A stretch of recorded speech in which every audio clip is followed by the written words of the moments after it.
High বন্ধুরা, শুভ দুপুর। দেখো আজ আমাদের বাড়িতে বেগুনি হচ্ছে। বৃষ্টির সময় বেগুনি খেতে খুব ভালো লাগে, ওই জন্য একটু ঝটপট করে একটু বেগুনি করে ফেললাম। দেখো কি সুন্দর হয়েছে।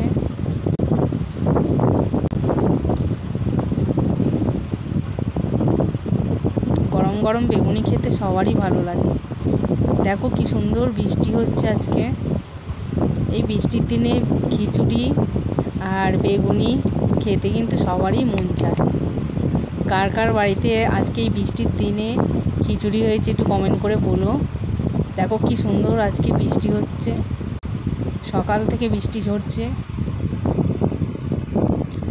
তোমাদের কাদের কাদের ওখানে বৃষ্টি হচ্ছে একটু কমেন্ট করো, একটু বলো। দেখো তৈরি হয়ে গেছে আমাদের বেগুনি। এই যে খিচুড়ি, বেগুনি, বেগুন ভাজা, কাঁচকলা ভাজা। কেমন হয়েছে বলো।